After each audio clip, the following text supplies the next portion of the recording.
Man, I have got one of my favorite guys of all time. Kevin McHale is in the house. How you doing, big guy? I'm really doing good, Max. It's fun to do this. Since you asked me to do it, I've been thinking about all the stuff we went through, and it's pretty amazing. I don't think I appreciated enough, Max, when we were doing it. Just the unique group of guys we had, the high IQ. I always go back to, man. Every guys, I got there. I called my friends in Minnesota. I said, let me tell you something.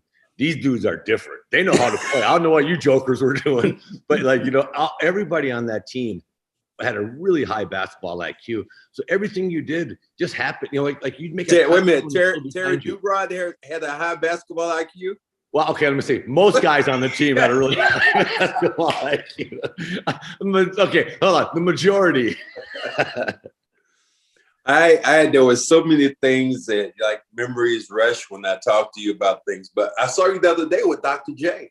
Yeah. And saw your interview with him. And I laughed because I think we were down 3-1.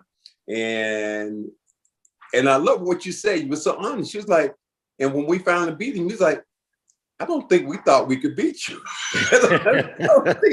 When we beat you, it was like, yeah, we won. Yeah. Well, I remember the first time we played against Dr. J. So we go down there, and it was a different vibe. We go into Philly. We were always fun and loose and everything. I'm a rookie now. We go into Philly, and you guys are quiet. So I'm looking around going like, damn, when you're quiet, I'm like, you're not saying a word. ML's not saying a word. So I'm thinking, boy, these guys are got a different vibe about playing Philly. So we go out there to play Philly. And I will say one thing. I tell everybody out there, you and ML did such a good job with me being a rookie. I had never seen these guys before. I'm trying to defend them. You guys helped me so much, like push him left, do this. And sometimes your help was, he's on fire, you're in trouble. But, but I remember that night, ML and you said, hey, Kevin, you got to make Dr. J go left. So I'm thinking, well, hell, that doesn't sound that hard, So I get up on him. He goes by me right-handed the first time, and you guys are like, hey, got to push him, make him go left. I get up on his right side so far. He goes left and dunks it back over his way like this. I came over the bench, and you and ML said, I didn't say it was easy. I just said you got to make him go left. I love those guys. He was one of the guys, Max, that I idolized. So it was funny playing against those guys, but it's great being with you guys because you guys kept everything fun, competitive. But there wasn't. I never thought as a rookie. I was never overwhelmed at all because you guys were all better than I was. I was trying to figure out what the hell I was doing, and you guys helped me so much. It was just amazing. I tell people who our arch enemies were, and for you and I, it was Robert Parrish and Larry Bird, because every day in practice it was me and you together. Okay, we got to go at these bitches today, and it was like I think back on. I'm like, man, that was unbelievable basketball when you think about those Hall of Famers and basketball IQs and the way guys played. But with the way you and I got together and played against Larry and Robert, those were battles, man. Yeah, that was fun. And you know what? It was really competitive. So when we started playing, man, we might have had a lot of fun and laugh and joke around. But when we started competing, it was dead serious. We had a lot of times where we're MFing each other, we're screaming at each other. It's just the practices were fun. But the one thing I realized guarding all you guys had. Larry wasn't at this. Larry was only his second year, but you and Robert had your games down. You were going to drive and spin. You knew what you were going to do. Robert had that damn pterodactyl shot. I started blocking that thing. I used to always say, okay, I'm going to get it today. And I would jump. And I'd never blocked his jumper ever. And I played with the guy for 12 years. I never blocked his jumper once. But you guys knew exactly what you were going to do. Larry was just clever. He hadn't really defined his game at that point, Max. But he was coming off picks and doing that stuff. So when you and I would get after him, it was fun because you and I were two of the better defenders on the team. Yeah. And I think we both had the same attitude about it. We're going to make guys take tough shots. That was kind of our approach defensively. And so we make those guys take. Problem is they made tough shots. That's why they're in the Hall of Fame. Speaking of the Hall of Fame, I was so happy when you were inducted, and I was even more excited and surprised when you mentioned my name in your Hall of Fame speech. Another guy I'd like to thank is Cedric Maxwell, my old man Cornbread. But I tell you what, we had a lot of fun together, and you know, he was supportive because as you come off the bench, you're always taking somebody out. And normally it was Max, and he was always there with the, you know, a pat on the rump saying, "Hey, big fella, go out there and get to work." And you know, that was great to play with guys like that. And people didn't know just how close you and I were. People said, "Well, Kevin came in and, you know, and once he was there and then he took your place and then you were gone." I said, when Kevin emerged into the player he was, I was maybe his biggest cheerleader. I loved what he was able to do because I saw a player grow. Yeah, no, Max, I tell people all the time, you know, you were so supportive and helped me in so many different ways. And, you know, hey, look, like I say, my first few years, it's hard in the NBA. First of all, I'm going to a team that went to the Eastern Conference Finals the year before I get there. You guys were already pretty set. So I come in there and, you know, Bill Fish, he was in your and I's ass all the time. And so, like, you know, if I made a few mistakes, I just went to the bench. I mean, so I had to go out there. I had to play really well. And I always remember, you know, when I had it going, man, you'd be like, "Hey, keep it going. You know, you're playing well." And there were a lot of nights, man, you don't have it going as a rookie, you know, because hey, the league is big, man. And as I said, I came in and clearly after my first week of practice, I went, okay, Cedric Maxwell better than I am, Robert Parrish better than I am, Larry Bird better than I am. I got to improve. But I took pieces of all your guys' games, you know, your ability to spin and move. You know, Robert's just shooting over. I did more of a fadeaway, but I just learned how to shoot over the top of people like Robert did. And then with Larry, it was just clever. You know what I mean? Larry had all the clever stuff, you know, guarding him in practice was hilarious. You know, he'd look away and man, that guy had more sneaky stuff. I look at him, dude, that's the sneakiest dude I ever guarded. But, you know, just playing against you guys, I tell people all the time, Max was so supportive. And, you know, when you know, and not only with me, I mean, you with everybody. I remember one day you took Danny, and Danny couldn't make a jump, got to save his ass. And you took him and you worked with him. I mean, and you had him pumped up. You were going, "Hey, your shot looks great." He was making shots.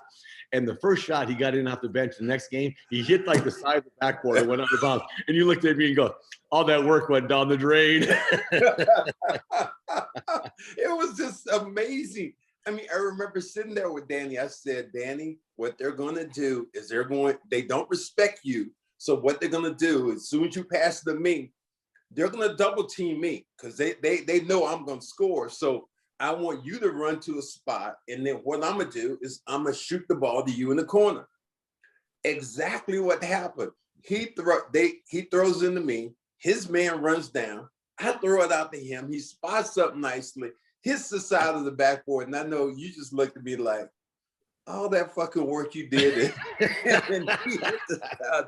It was surreal. I mean, just the things that happened at that time. I want to get your opinion on the state of affairs in the NBA, because you've been a head coach, you were GM, you were a player. I mean, and now you're a broadcaster. So you've run this full gambit. How do you think the players are now, and how do you feel about it? You know, Max, there's things I like and things I don't like. You know, I like the spacing. Man, we all played on top. You know how many 2- and 3-foot passes we made to each other? Oh like, my God. You pump fake and hand the ball to the guy. Because there were times there was all 10 people in the paint.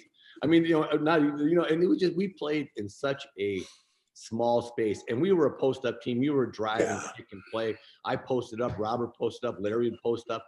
But what I like about I look at it right now, and I laugh when people say, could guys play right now? With all the room, Max, that there was up there, you're driving from the elbow, and you're driving from those, like we weren't driving from the 3-point line. We got it where it was one dribble lay in. They couldn't stop that because it's just all spread out. So I love the way the court is spread. I really don't like the way the passing is. Like, good Lord, I mean, throwing the ball ahead now, I don't know what you got to do to make a guy throw the ball ahead. I mean, you got to beg him to just throw the ball ahead. And once you throw the ball ahead, you've turned like a 5-on-5 into a 3-on-2, a little mini 3-on-2. And if you have playmakers, the driving and kicking game is just where this game is at right now. And if you can get in the paint and collapse the defense, you got it made. Antetokounmpo gets in the paint, either finishes or he throws it out. And we had all kinds of guys that could get the paint. Like, I tell people, all of us, Larry, me, you, Robert, we could go by our guy pretty easily. I mean, whether it was Robert's spin or whatever, we all got by our guy. And it was always the other guy that tried to help out. Today's game, if we're drawing 2, I mean, guys are wide open all over. So I like the space. I don't like the fact that people don't pass. And good Lord, they over dribble. I mean, the first time they get the ball, they back up between their legs. And I'm just going like, how about playing off the catch and, and so I think, Max, I think honestly, we've given into way too much. Any three is a good three. No, good threes are good threes. Open threes are good threes. Thank you. Hey, Max, how about good shooters open are good threes? Bad shooters open. The reason they're open, like you said with Danny, that guy wasn't going to go out there. He was just going to make Danny make some shots, So I see guys who really can't shoot or shoot the ball at 28%, and they'll take 5 threes in a game. And I'm thinking, I mean, really? Yeah. I mean, you shoot the ball at 25% of your threes. You're lucky to make one. They're 0 for 5, and all those long rebounds are fast break starters. When you get the ball and you go.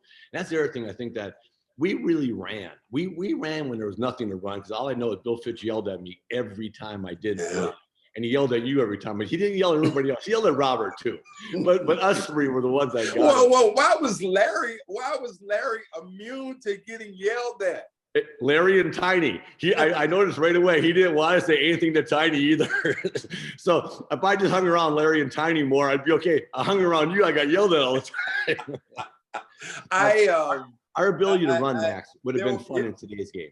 Our ability to run and spread the court and attack. Now we ran for 2s, but layups are layups. I mean, think about how many easy shots we got in our break situation. We ran and everybody knew how to play. One thing I'm mad at you about is the fact that I have had every one of these assistant coaches that you were under you always walk up to me and going, "Oh man, Mac told me this story about you." Chris Webber comes over to everybody, tells me these stories that Kevin McHale has shared, and they're all the Cedric Maxwell stories. So I'm like, what did I do now?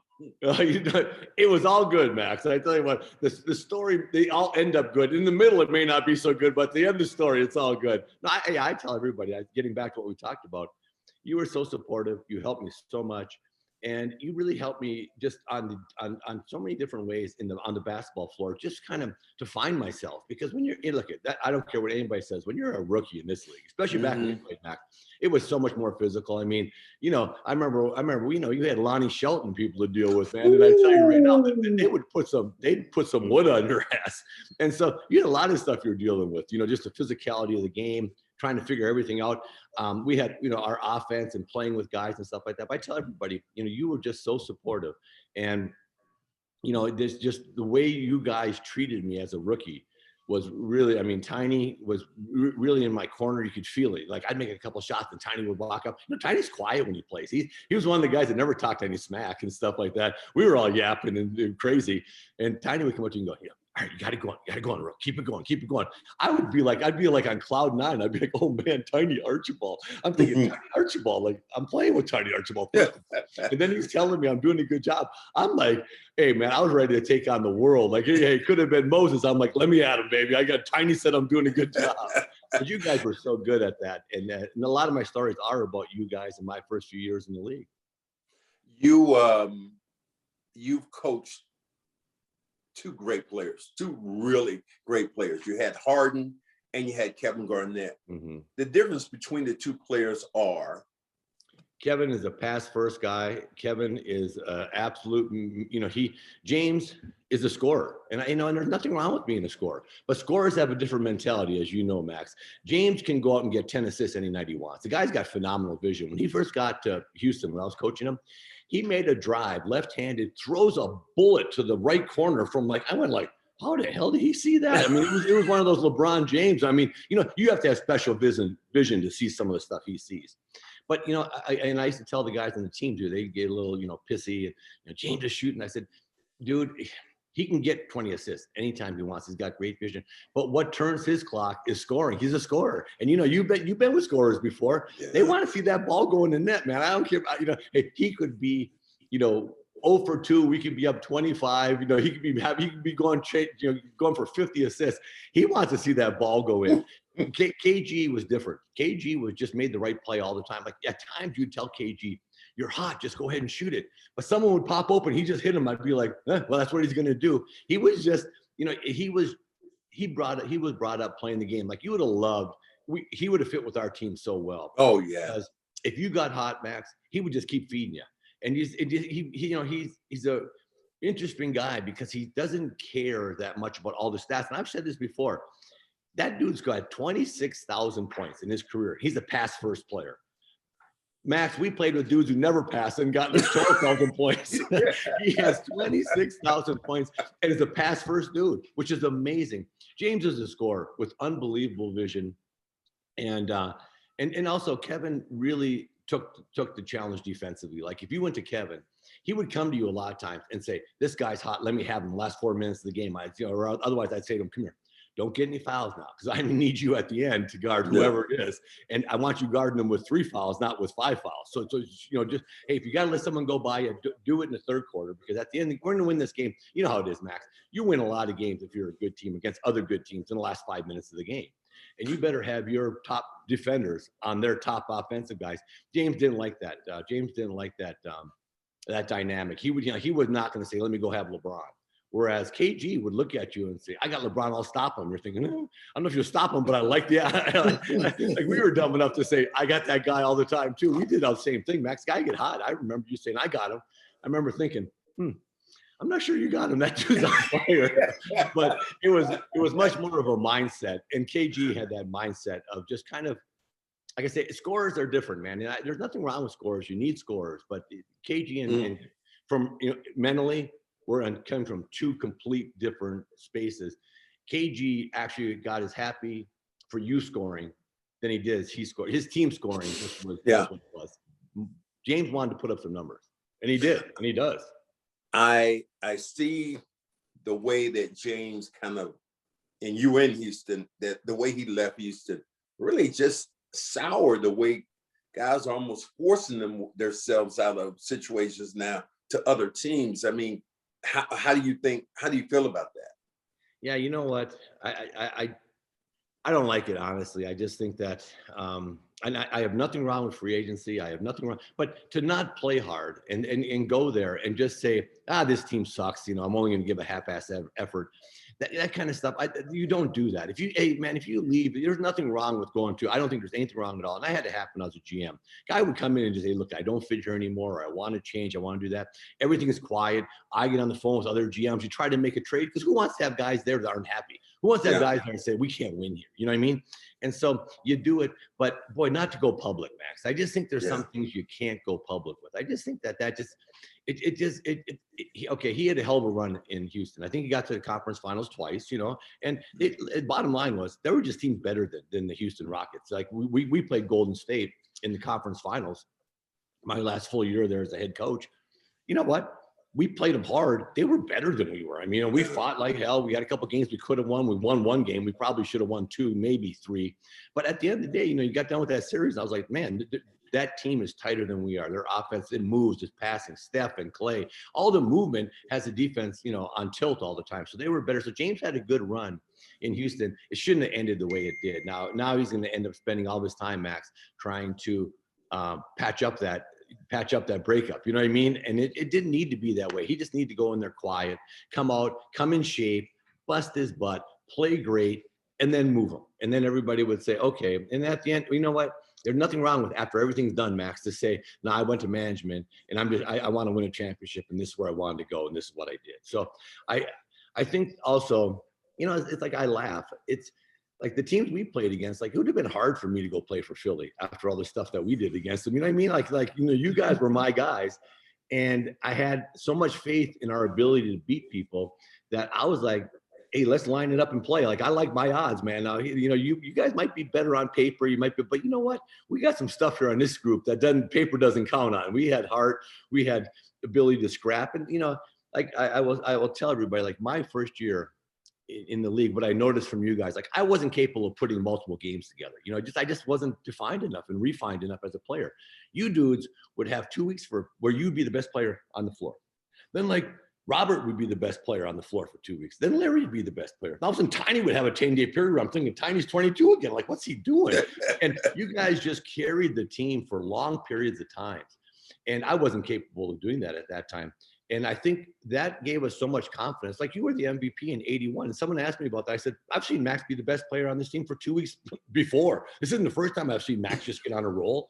I said, these guys are all capable of getting on rolls. And so that's why with that team, it'd have been hard to leave that team. You know, like if you just said, you can go to some team that, you know, supposedly is better. I'm not sure anybody was better. They might have had more talent, but we found ways, man. We won games. I'm telling you what, we won games. And I didn't say anything as a rookie because I thought the NBA was like it. I thought everybody was a genius. I thought everybody knew how to play. I thought, you know, we'd win games. I'd sit in my locker after a game. I said, damn, we were down 5 with 1:08 in the game. And we won in regulation. I'd be like, you know, in college, hell, you lose that game by 10 because you foul, you know, all that stuff. And we won games. You guys were amazing to me because I literally would sit there and look around the locker room and go like, how in the hell did we win that game? And so we found ways. So it'd have been hard for me to go to another team, Max. I don't like that. I think there's a way to do it. And I just think the constant guys like Kyrie Irving. Okay, now he was a Celtic for a while. Yes. The way he leaves places, you know, he leaves Boston, it's bad. He leaves Cleveland, it's bad. You know, you can. There's a way to do it without burning every bridge. There's a way to do it with coming out and saying, "Hey, man, I'm changing." So I don't like that aspect of the whole thing of just going out and the super teams. You know, I mean, it's happening. So everybody might as well get used to it because you're going to see more of it because I think guys are going to say, you know, I'm gonna win a championship just due to me going to play with this group of guys, as opposed to, man, I got a group of guys. We did it organically. We were all together, and let's go fight. You know, you were around in Boston for some of the brightest moments, and then some of the darkest moments. Len Bias, Reggie passing away. I mean, because I even look at Len Bias could have lengthened your career and Larry's career in the fact that he came in immediately and played and took some of those minutes away from you. Tell us how those dark moments really affected you. Yeah, I did. You know, it's odd because, you know, we win the championship and draft Lenny Bias. And you know, the kid was just a stud. He was a horse. I mean, he was 6'8", but he great body, strong, pogo stick, you know, had a nice touch. So you look at that and go, oh, wow. I mean, fantastic. And at that point, Max, as you know, we had a hell of a run. You look at our 81 team and then all the way up through 85. We're in the finals all the time. We're playing late in the season. So we do that again in 86 draft. And, you know, I can actually starting to feel myself needing the summer to recover. Like, you know, like I would get done and I'd be like, damn, I need to just do nothing for, you know, July and August because I'm tired. I mean, my body's beat up. I think he would have helped a lot with that. But I remember we drafted him, met him draft night. You know, Lynn and I were still in Boston, hadn't gotten back to our lake home yet. And all of a sudden, 2 days later, I'm driving in the car and Lenny Bias died. And I'm like, no way. You know, you think, yeah, what a sick joke. You know, I mean, there's just no way Lenny Bias died. The guy was a horse.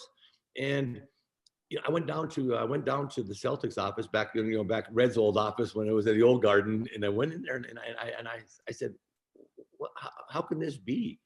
And he, you know, and right away I said something weird happened. You know, my first thought was he got in an accident or something like that. But you know, I didn't think drug overdose until much later. But I remember telling Red, that dude just didn't die. I mean, I just, there's something odd. And, you know, then it was so depressing because then that's all everybody talked about. We won a championship and all everybody talked about was poor Lenny. And he's right. What a shame. And that hurt. That really did hurt, I think, Larry and I's career. Because the next year is when I broke my navicular and just started kind of, I really wasn't hurt till 87, 88. Then I never was healthy after that. So he would have really helped. And then Reggie was a friend of mine. So Reggie was really odd. We were playing Max, we're playing Charlotte. Reggie goes down and I run over to him, you know, I'm gonna give him a hand up because he's kind of sitting there. You know, you get dazed. You know, a guy rips through and hits you on the chin. No one else sees it, but you're like just, you know, you're like on Rubber Lake Street. You're like looking around. I thought, man, he must have got clipped. So, but I went, Reggie, okay? And his eyes are just like, you know, he really looks distant. And I said, oh man, you got your bell rung, dude. You know, so I'm telling Eddie Lacerte, Eddie, he got popped in the head. And that was the last time I saw Reggie. And next thing you know, and the next thing you know, he's not in the locker room. He goes to the hospital. I'm retiring that year. That's my last year. And not thinking that it could be that bad. And the same thing, Ed Lacerte called me up and he said, I think Reggie died. And I said, what do you mean? He said he was over at Brandeis shooting and doing some stuff, and he fell, he collapsed. And Eddie rushed over. Someone called Eddie, and they tried to get there. Then Eddie got there, and the medics had already taken him to the hospital. But I think he was gone by that time. So Eddie was like, we were all shook up. It was a shame. Reggie was such a good guy, and Reggie was, when I tell the stories, I tell a lot of guys that when I GM'd and coached, I said, man, you're going to get an opportunity. It's what you do with that opportunity that's going to determine your league. So Reggie really didn't get an opportunity because, Larry was playing. Larry, everybody got hurt. I mean, there was like 6 of us that could play. And Reggie just was one of them. So Reggie comes out in the first half, and he's tight, man. He's just, you can just see he hadn't had a lot of time. He's tight. And he just, so after the game, I said, Reg, come here. For the next 2-3 weeks, man, just go out there and just play, because the coach can't even substitute for you. Hell, we're all going to play 40 minutes because we have nobody left. And he had 22 points in the first half of the next game. And he walked by me and I was like, who is this guy? And every time, I'm like, I've seen some flashes of that in practice, but not like that. I mean, he was lighting up good defenders. Reggie did that pull up and he did that little fade and he jumped about that high off the ground, and he was 6'7" with crazy long arms. He was just shooting over the best defenders in the league. And I was like, damn, that can't be that easy. And he got his chance. And I tell people all the time, you're going to get your chance. What you do with it. And I tell you what, from that point on, Reggie never got off the floor. He stayed on the floor after he got that chance to play, because he lit it up. I say that when he walked by me half time, I was laughing. I slapped him on the ass. I said, who's that guy in your body, man? I got the invasion of you got some sort of, something invaded you. He just laughed. He was really a good guy. And what a shame, because I think Reggie could have bridged. He was young when I was retiring anyway, but he could have bridged that next gap for the Celtics, because they had kind of went into no man's land for a while, and then they got it saved. But yeah, Reggie and Lenny were just both surprised. Much more for me. It hurt me a lot more on Reggie because I really knew him. And Reggie was really a good guy. I mean, really a tremendous guy. Now, I never heard Reggie say a bad word about anybody. I mean, it was amazing. Like, we were all MFing somebody at some point. And Reggie never said a bad word about anybody. Just a really wonderful guy. I take you to even the brightest spot, away from all the darkness. Talk about the Lakers and the series that we had and just how competitive we were. And Kevin McHale, as great as he was as a player, will always be known as the guy who clotheslined Kurt Rambis. And that is just a funny story, because I always remembered like ML goading you up over there. And we had a practice before that where we said nobody was going to get any layups. And, that was just kind of, people asked me, said, how did Kevin do? I said, of all the guys on that team, he was the last guy that I expected to go ham and clothesline the dude coming through the lane. And it galvanized us as a team. And okay, Laker fans, Laker team, you want to kick ass, take names, let's fight, let's do it. Yeah. Well, it was funny because you had a great comment after I think it was game 3. You looked at me and go, man, we got one chance. They run themselves to death because they were going up and down the floor. And I kind of look at you, I go, oh, man. I said, I hear you, Brett. It was just, I mean, they were up and down on us. Yeah, we had to practice. Casey kept on saying, I'm tired of layups. Everybody, I'm tired of layups. It just kind of went over and over again. And, of course, they started out the game doing what they always did. They're running up and down. And like I say, my only regret, honestly, it wasn't Worthy or Magic or someone better. It just happened to be Kurt Rambis. And I just was like, no layups. I was like, whatever happens, there's not going to be a layup. So I just went, I didn't even think. Normally, Max, you and I, we were pretty good defenders. We made plays on the ball a lot. Guys, maybe try to slap it, or challenge up top or get our body in the way. I wasn't making a play on the ball. I was making a play on him. I was like, screw it, So, yeah, we do that. And then everybody gets going. And what people forget to realize is that, like, maybe 5 minutes later, Larry and Kareem are going nose to nose. Yes. And they're screaming at each other, MFing each other left and right. And I kind of went like, ooh, okay, now we got something going here. And then, we didn't play great in those games, but we offensive rebounded the hell out of the ball. Oh, yeah. And we kind of just imposed our will on him, Max, because we didn't shoot the ball that well, but we were just throwing it up there, getting it, throwing it up there, getting it, throwing it up there, and getting it, just throwing people. The referee's quick blowing the whistle. We're just throwing people out of the way, going getting offensive rebounds. and we won that series just because we were better on the boards than they were, you know, and we just kept on getting the game closer and closer. And then in game 7, you know, you had a great game, and we did what we always did. That's why I tell people, I said, Max had it going. If Max had it going, we're going to get him the ball. If Robert had it going, we're going to get Robert the ball. It was kind of who got it going. Yeah. That team was not a selfish team. That team was a very unselfish team, you know. You got to go on, Max. We won in game 7. Honestly, were they probably a better team? I would say talent-wise, yeah, you know. Yeah. But we had a toughness level to us that we could go chase the ball off the board. You were hard to box out. You were just slippery. It was hard to get. Like, I had to learn how to 3-quarter and keep on you, because if I just did the standard turn and go, you were always going to the side of me. I'm like, damn, that guy's tricky. And you know, and Larry, I tell people this. People don't how strong that guy was. Like, Larry would come into you and grab you and just be like, I remember the first time I'm guarding, I'm like, damn, that guy's strong. And Robert was just clever too at getting the offense. So we had guys that could get the offensive glass. And hey, Danny and DJ were both good rebounders. I mean, they would come in there. So we just kind of just hammered them on the glass. But yeah, that was fun. That was unbelievably competitive. I went back and looked at they had this, you know, the 30 for 30. And boy, you forget, man. I mean, it was crazy. I mean, it was fun, and we had such a tight team that's what I tell everybody. We had such a tight team that it was going to be hard to break our bond. Like, you weren't going to get us fighting each other. We might yell at each other and have, you know, little things like that. Like, you know, like you said, like you and I would play against Robert and Larry. And there was a lot of shit talking going on over there. I mean, you know, and it got intense at times, you know. So we weren't afraid to do that to each other. But when the game started, we were all on the same page. And I'd like to say something about Robert before we go on. Robert might have been the most disciplined, not make mistakes, in the right spot every single time. It was amazing. That dude defensively just did his assignment all the time.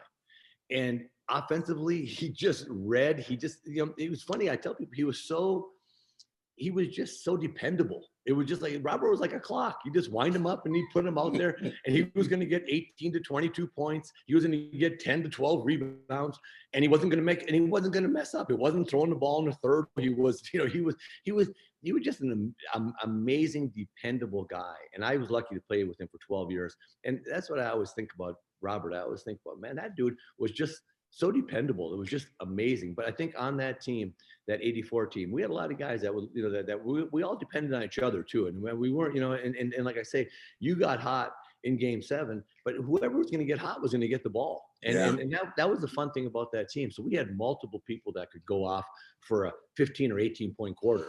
And that helped us a lot, Max. How many games where we had nothing, but one guy would have a 17-point quarter and just keep us in the game. And all of a sudden, the fourth quarter, we started making shots. Our defense picked up, and we'd win the game. Had no chance of winning that game unless, you know, you or myself or Robert or Larry or one of the guys didn't, you know, Danny or DJ just had a big quarter to keep us hanging around. So that was a fun team. But that Lakers, that was special, man. That you know, of all the basketball I played, that was about as special as it gets. Because, you know, I played against Magic in college, and, you know, the whole thing. And I know for Larry, winning that thing was big too after Indiana State, Michigan State. He didn't say much, but I tell you what, you could just tell he was like, okay, I got you now. I got you back.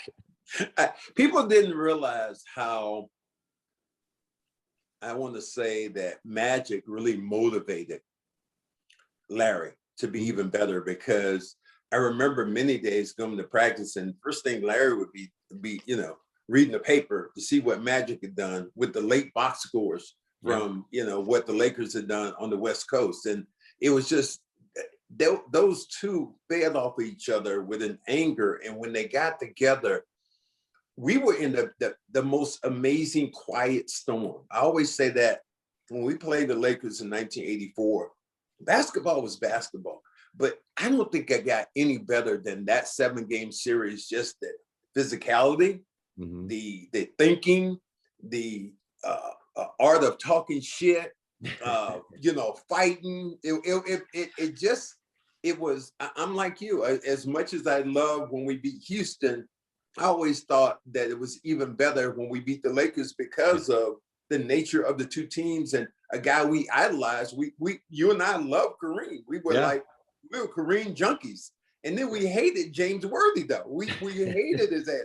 And even today, I always talk to people. I said, James Worthy right now, when the Lakers beat the Celtics, and James Worthy would light up a cigar and go, got some of that Celtic ass again. I mean, it's just, still we cannot get by it. I had an incident where we did I think it was like before Kobe, we had a game in LA, and Kobe's passing, and we had a thing where myself, Kurt Rambis, was Michael Cooper, and Brian Scalabrine were there. And the first picture they show on the screen was the choke of you when you grab Rambis, and everybody started booing. That was so funny. But what I'm saying about all this is that I really laugh because who sticks their head in the door? We're having this meeting, it's a big little conference before the game. Magic Johnson sticks his head in. Oh, I didn't know you guys were having a meeting. Yeah. Oh, Jeannie, I just came down to say hello. I came down from my suite. I was like, and then he gets on the stage and walks in, takes the mic, walks up to me and wants to shake my hand. I said, I'm not shaking your fucking hand. I'm not doing that. And he's like, no, you got to show me love. I'm like, really? So there's still, like, I want to say still animosity, but there's respect, but there's still animosity between the players from that era. Yeah, no question. I mean, we got after it. It's funny because you and I tell people all the time, Kareem is like unbelievable. Why he's not mentioned every time they say the best player ever is crazy. I mean, that guy, he swung shots on me. That skyhook, I just was like, come on now. Fading away, going to the corner, 15-footer. And I'd be like, I got nothing for that. I mean, I got nothing. You just hope he misses. And, Worthy, who really is a great guy. James Worthy is, I met him. He's a really good guy's an asshole. He's an asshole. We couldn't stand him. It would be hilarious. It'd be hilarious because we couldn't stand him. But no, there was something about that. And also, at that time too, the league was really kind of building around around Larry and Magic. It was always, Magic and the Lakers and Larry and the Celtics. And so they built it up, man. And so, and David Stern did a great job. Like, God bless his soul, man. He got us all, everybody paid. And these guys today, we missed out on a lot of those paychecks, but the guys today are doing okay on it. But they took the league. So every time we played, that was a massive buildup. And rightfully so. Those two guys at that time were the face of the league, and they had played in the 79 NCAA finals. That was like an unbelievably watched thing with Michigan State, Indiana State. So there was just a buildup, and I thought David Stern did a great job of using those two guys and their teams and everything to kind of propel the league. And I tell everybody, there's three people that propelled the league, with Larry, Magic, and David Stern. I mean, they got the television ratings going. Do you remember, Max, our first year, it was tape delayed. We played Houston and we won in the finals. You had to wait, stay up till 11 o'clock at night just to watch the game. Hell, by the time you got done watching the game, it was 3 a.m. And it was tape delayed. And then think about 84 when we play again in the finals. It's yes. Time. It's how many people, how many reporters were sitting around like the side of the, like when you went to the court, there was hundreds and hundreds of reporters in 84. You know what, Mac? There were reporters and there were also fellow players, guys on other teams. Because I remember Isaiah being there and Mark Aguirre being at the game. And it's when you think about players who are there watching you for that final game, that I don't think that anybody can realize what it's like to play a 7th game when you know that the marbles, somebody's going to be crying and somebody's going to be laughing. And just the intensity in our locker room that particular day, to me was massive, because we walked in, as you said, we all joked, we all laughed. That was pretty much our locker room, comedy of errors, we loved that. But that day, it was a different vibe about that particular game because it was a 7th game. Yeah, no question. But it's funny about that team, Max. That vibe that we had would happen in the fourth quarters of tight games too. We come to the bench, it was quiet. Like we'd sit there and Bill Fitch would be writing up, and we all kind of sat there, and we had a different vibe in tight games. And it was funny because we all got quiet and we were all yapping and crazy. But at that time, we all got really quiet, and we all just looked at what we had to do. we got it. Let's go execute it. So there was a really quiet confidence about that group. I remember being with you guys again, being a rookie, and coming over there, and when game got tight, man, it was cool. You looked around and like, okay, ML got the game face on, Max got the game face on, Robert, Larry, everybody's got the game face on, and that whole thing coming to Game 7, we all had our game faces on. I mean, it was just going to be, and I really felt that at that time, the game had gotten a little bit more physical in our favor, had gotten a little bit more rough and rugged. It wasn't just a track meet, thank God. And I really thought, if we can we're going to win this thing. We got to make sure we take care of don't give them many seconds, and let's get as many seconds as we can. And we just kept throwing the ball up there. And I don't think, you had to go on. I don't think a lot of people really, I don't think our numbers, we didn't have like guys shoot a great percentage. No, we did. We just kept going, getting the ball and battling. And that was a feeling of, I remember after we won that thing, that we really accomplished something. That was like, man, if you'd have said after Game 3, were we going to win that series? The Vegas odds were like 0. And to come back at that team, but you talked about the quiet confidence. That's what I always liked about that team. And every once in a while, when I was coaching, you'd get with a team that would get that. You get the right 5 group of guys, man. You'd come down for 2 minutes. They were all locked in. They weren't going to make mistakes. And we didn't beat ourselves. That was one thing I learned too from you guys, is that don't beat yourself. And that ML used to always tell me, look, I tell you what, they'll give us this game if you just allow them to give us the game. Just throw the ball to your teammate. Don't throw it to them. That's what they always tell me at the end of games. And it's amazing how we did not make mistakes to beat ourselves very often. That would be very, very seldom do we beat ourselves. Teams beat us, but we didn't beat ourselves. And that was fun. And that was kind of what the thought I had going in that Game 7. I was like, well, these cats are going to have to beat us because we ain't going to beat ourselves. And how is the guy who didn't play as much, ML Carr, influenced the game as much as he did? Because I keep hearing there's a reoccurring theme about hearing ML and just him chirping and what he was saying, and this is what I'll do to a guy, and it's just maddening when I think about ML Carr. As first of all, he was playing a lot, and then his minutes went down, but he still affected us in a very positive way. One of the most positive teammates you could ever have. I mean, ML Carr, I tell you what, he's one of those foxhole dudes, because when the fight starts, you want ML in your foxhole with you, because you know what?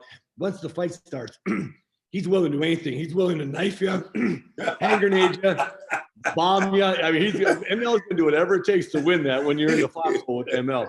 And you felt that. Max, you felt it a million. I felt that all the time, that, man, he was there with you. And he may not have been playing as much, but we put him in for defensive situations. We put him in for different times where, he needed. I remember how about he gets a steal in one of the games, and we were walking back, and ML looks at me, he goes, headlines tomorrow in the Boston Herald, ML Carr steals the game.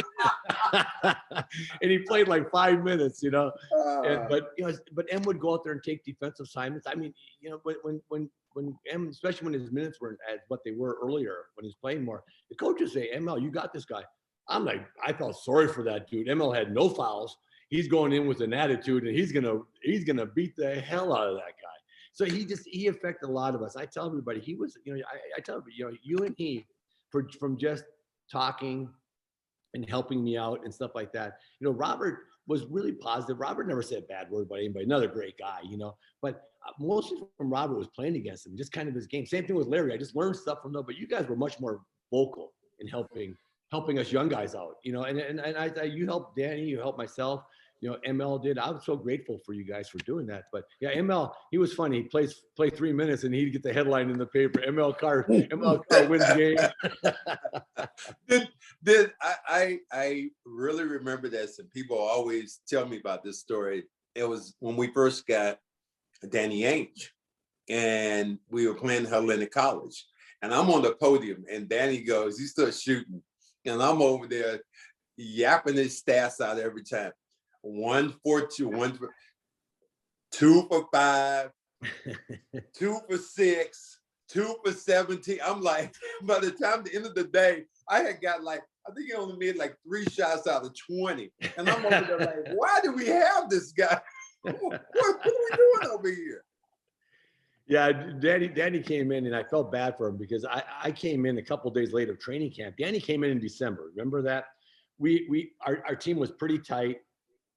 We'd won the championship the year before. Danny comes in, leaves baseball, and Bill Fitch was tough on young guys, and he was killing Danny. So Danny had no confidence. I mean, Danny, look at the one thing Danny could really do was shoot. Yeah. And plus he was a freakish athlete. How fast was Danny? Danny was so fast. And I'd be like, well, you used to always say he was a white black guy. Black. And he would just run and do stuff. But that poor guy, I felt so sorry for him. That's like the story we talked about earlier. You helped him out, man. You sat there and shot with him for like 45 minutes after practice one day, just pumping him up and getting him going. But Danny had a tough start with us just because there really wasn't room for minutes just to give him time. And we weren't losing games. You talked about Game 7 in Boston.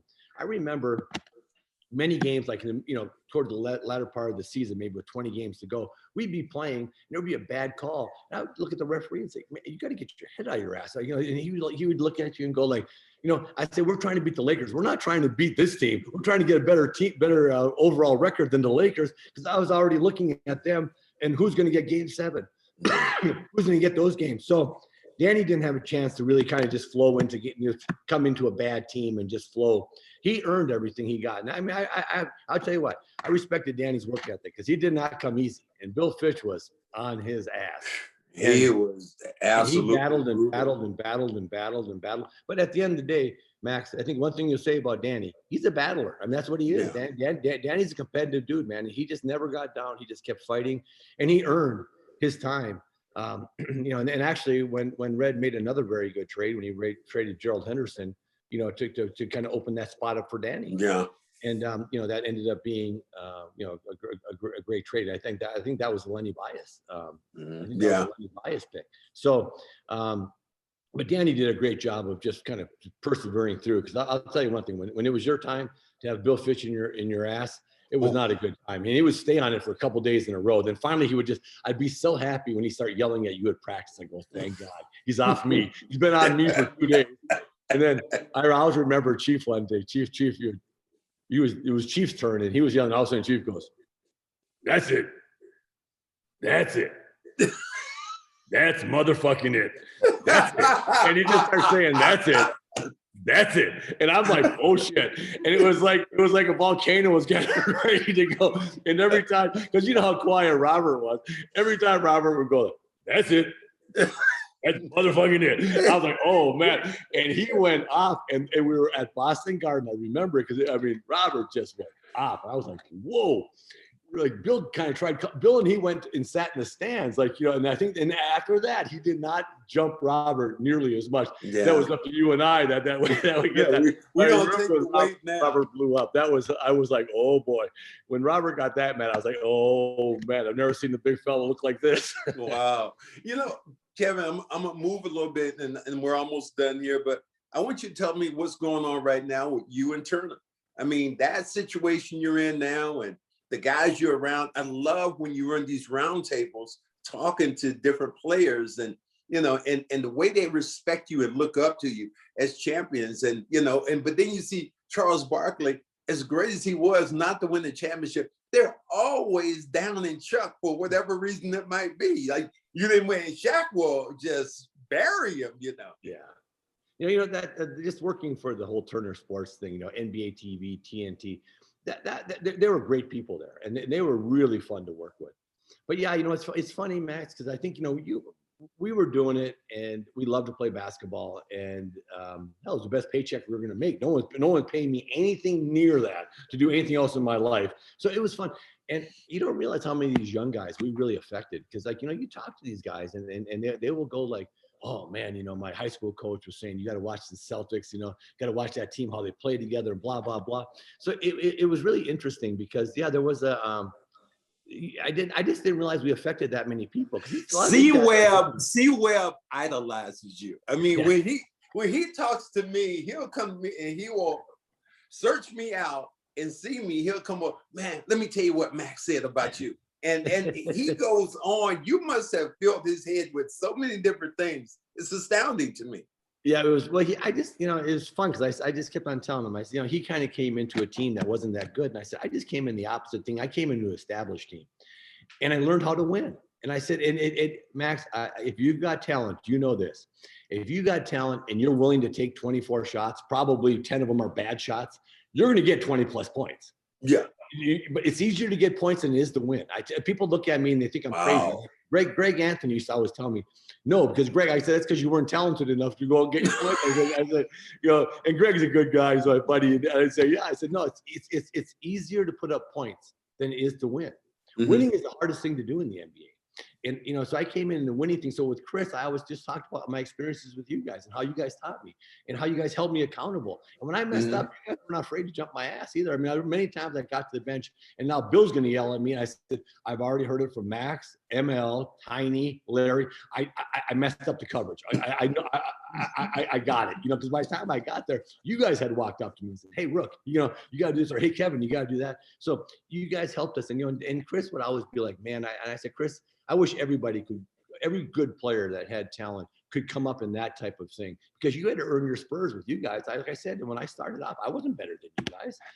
I could get it going inside of games and doing stuff. I wasn't able to do 2 weeks like you guys were of just playing at a really, really high level. As a rookie, you do a lot of this, and this was really fun. This sucked. The bottom sucked. So I talked to Chris a lot about that. And so, it was really interesting. He knew so much about the Celtics. And then we talked, and I would tell those guys, I said, man, look, David Stern, Larry, and Magic, and they turned this league around. We were not getting paid the kind of money that you're getting paid today. That was kind of the start of it, Max, where the money started going up and everybody started making a little bit more. So it was a fun, it's a fun group with, the one thing I love about Chuck just lets it go. Chuck doesn't care. He just lets it fly. He's got no filter whatsoever, and he just lets it go, and everybody gets mad. And it's I will say one thing about today's players: they seem so sensitive. Like if every time someone says something about them, they're like, "Well, you hurt my feelings." I'm like, dude, if you played back in night or you get more than your feelings hurt, Lonnie Shelton hurt your head, Max, there was no consideration of like everybody's feelings. It was funny. Like I remember the first time you guys were on the bus, we're driving. I said, you're playing Tonk. And I said, what's Tonk? And ML looks and ML goes, well, Tonk's the game where black guys take white guys' money. And I said, oh, that sounds like something I should get involved in. and there was just, we talked about race all the time and stuff like that, but it was more of it like that. Like, I'd say, okay, so let me get this straight. I get in the game and I give you all my money. He goes, yeah. I said, okay, it sounds like a hell of a deal for me. And I tell people this story, Kevin. Nobody was sensitive. Yeah, befitting of where I'm going was, I remember the time when, and I told the story 1,000 times, and I don't know if you remember it, but I remember the time we were in Salt Lake City, 1980, New Year's Eve, and here I am trying to drink these drinks with you and Larry called Greyhounds. It was vodka and it was vodka and grapefruit juice. Vodka grapefruit juice. And I just remember I told somebody, we went to a place, and you won't believe this, but in Salt Lake City, we went to a restaurant called Southern Plantation. Me, you, and Larry, and Durod, a bunch of people sitting around, and you guys. I was feeling woozy because I always said Larry was weaned on beer, so he was immune to whatever. But I remember feeling so bad, and the joke you guys played on me, I still today, like I was down in my chair, laying down almost in the table. And I said, okay, I'm not feeling good. So let me get up and let me, take a swig of this Southern tea, and it's going to calm me down. I didn't know that you and Larry had spiked my drink with this. Just put like 2 or 3, 4 nips in it. And I took a sip of this stuff, and I just went, I had to go out and feed the animals. But I will never forget, you guys, for that one joke against me. It was unreal. So I remember we went out that night, yeah. And so we decided we were gonna drink Walter Davis's Greyhounds. And so we go we were sitting there, we go, another round of Walter Davis's. And so we had those Greyhounds going. And then you wanted some iced tea. So we got we got some Long Island. It's just loaded with booze. And then and you were just feeling queasy anyways. You took one sip off that thing. I think you went out the door and you threw up. I did. I went out the door, I fed the animals. Well, Kevin, it's absolutely a pleasure, man, having you on this podcast. And, I wish nothing the best for you and your family. And before I go, is anything you want to say to the Boston family or your people here in New England? Because you're still a legend here in this organization. So do you have anything you want to say to Brad and the team? You know what? Yeah, just hang in there, and the guys, the players, man, make each other better. I just think that if you get a bunch of guys that are committed to making each other better, you make yourself better in doing that. And if you have talent, it's going to shine through. Like, you look at, if you have talent, you're going to find a way to get the ball in the hole. But can you make it better for others? Can you just extra passes? You just make your teammates better, because that's special. And finally, I'll say that, man, Max, just thank you for all the stuff you've done for me, my career. The reason I tell people all these stories about you and all the things I say, because you helped me so much, and you were so gracious and so just a good friend.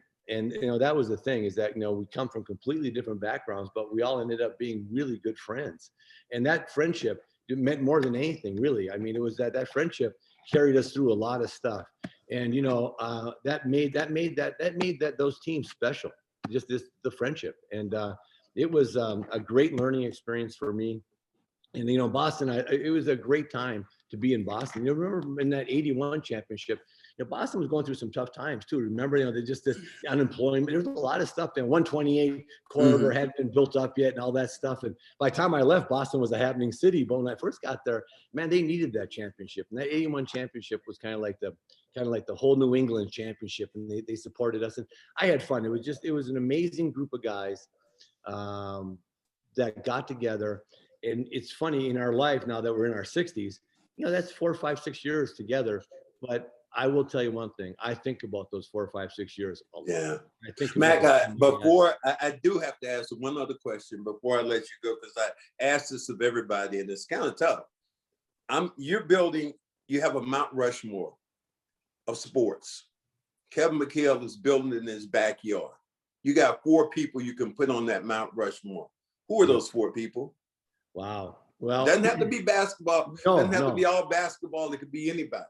Yeah, I would say Muhammad Ali, first of all. I just think he was just an amazing fighter. I mean, you look at his prime, and then he comes back and he's whipping ass, and he's already past his prime. Just Muhammad Ali would definitely be one.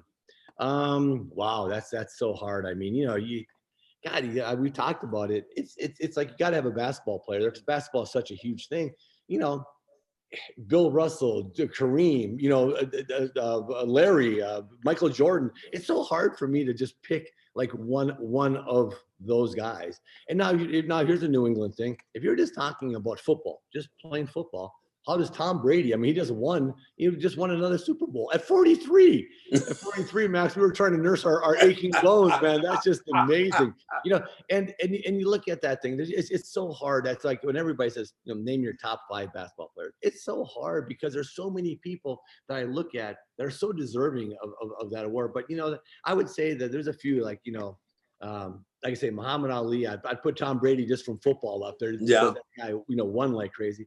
And then I don't know, man. There's all, I'm an old hockey head, so Wayne Gretzky. I mean, you look at that, but no one likes hockey, so how do you put him up there? No one watches. No, this is your Mount Rushmore, so I don't even care. It's like this is a question I've asked several people. Serena ends up being on my Mount Rushmore because she's the greatest female athlete I think of our times. Just what she was able to do. Yeah, it's funny because, until you mentioned her, you never thought of her, of course. She's a phenomenal female. That's like, there's been so many athletes in our life. And to think, Max, that, that we were actually able to be professional athletes and do what we did, man, and just be talked of. And they had a damn series about us, the Celtics Lakers, and all that crazy stuff we went through. And just thinking about the stuff that we were able to accomplish. But, the nice thing is I was able to accomplish it with you guys. And that really meant as much to me as everything, because again, you guys influenced my life. And from that start in the fall of 1980, Max, I became, through you guys and with you guys, I became a GM, I became a coach, I did color team, I did a lot of stuff, but it was all involved in basketball. And it was all stemmed from that fall of 1980 when I went to Hellenic College, saw you dudes, and called my friends at home and go, let me tell you something. you guys suck. I'm playing with guys that know how to play. You guys stink. Okay, just you stink. I don't know what I was playing college ball with you guys for. You guys stink. You guys are just great players. And man, that was just so much fun. And just think, along of a run we've been on is special. And I'm glad you're doing the radio. You do great. I listen to you all the time. I listen to you on my whenever the Celtics are on and they're at home, they keep you guys on there, and I like it. And, just fun. So I getting back to what you said. This Celtics team's much better than their record. They just got to start playing for each other and find that thing inside you that says us winning is way more important than me getting it. Wow. And it's the we before me, man. And the other thing I'll finish with, I told this to everybody, and I learned it from you guys. If you can't enjoy your teammates' success, you're in the wrong business. You need to go play tennis, because then you're by yourself. Then you can yell at the linesman or do whatever you want. But if you don't enjoy your teammates' success, you can only go so far. Because because if I didn't enjoy, your success, we're not going to feed you. I mean, we're going to go like, oh hell, Max has got enough. We're not going to. But enjoying each other's success, it's fun, man. I still remember games like Danny first started getting off, and I'd be like, I slapped him on the ass and said, "I had a baby day. I knew you had it in you." And you enjoyed other people doing well.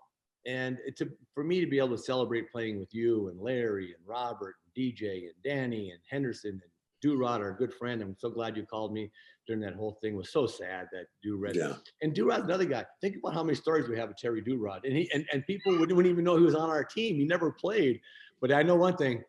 Beach.